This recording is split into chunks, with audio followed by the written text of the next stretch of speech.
لە چوارچەوەی چاکسازیەکانی وەزارەتی پێشمەرگە هەوڵەکان بۆ یەکخستنەوەی هێزی پێشمەرگەی کوردستان بەردەوامە.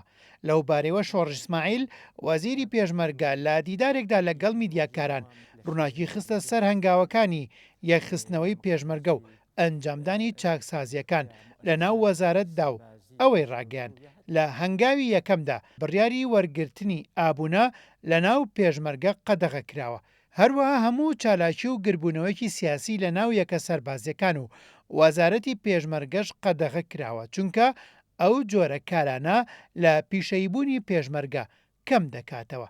سەبارەت بە هەنگاوەکانی یەکخستنەوەی پێشمەرگە تاکیدی لەوە کردەوە کە دەبێت سەرەتا متمانە لە نێوان یەکێتی و پارتی دروست بکرێت.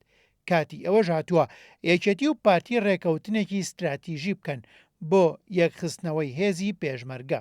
چالاکی و گردبوونەوە و کۆبوونەوەی سیاسی بە هەموو شێوێ لە ناو یەکە سەربازەکان و وەزارەتی پێشمەرگای قەدەغەمان کردووە.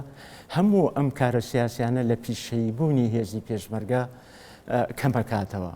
پێشمەرگە ئەبێ بێ بە هێزێکی پیشەیی کە سەرقاڵی پیشەکەی خۆی بێ. ئەمەش کە باسی ئەەکەین کە هێزێکی یەکگرتومان هەبێ ئەبێ متمانەیەک لە بینی یەکێتی و پارتیا دروست بێ. یعنی ئەمەش بەشە پرۆسی چاکسازی لە شەو ڕۆژێکا ناکرێ بەڵکو ئەبێ یەکێتی و پارتی هەنگاو بە هەنگاو جۆرێ لە متمانە لە بینی فەرماندەکانە لە بینی یەکێتی و پارتیا دروست بوو.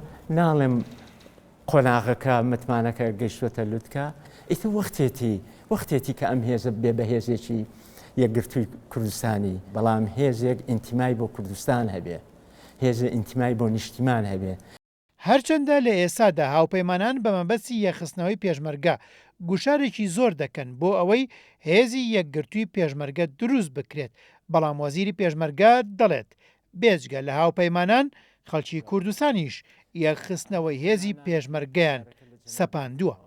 ئەگەر هاوپەیمانانیش پێمان نەڵێن هێزێکی یەکگرتوو دروستکەن، خۆمان خەڵکی کوردستان ڕۆشنبیران ئەو مێژووە دوور و درێژەی کە هەمانە فەرزی ناکە بە سەرمانە کە ئێمە ئەبێ هێزێکمان هەبێ بۆی لە مەترسی بەریەکەوتنی ناو خۆمان دوورکەینەوە. ئەگەر هاوپەیمانانیش هەر کەسێک پشتیوانمان بێت لەوەی ئەم هەنگاوە پیرۆزە و ئەم خەونە پیرۆزە بەدیبێ ئەبێ بیکەین.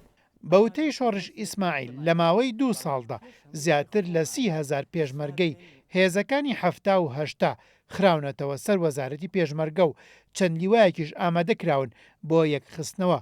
ئەوەش لە چوارچێوەی چاکسازیەکانی وەزارەتی پێشمەرگەدا دێت بۆ یەکخستنەوەی پێشمەرگە باریکاری هێزەکانی هاوپەیمانان.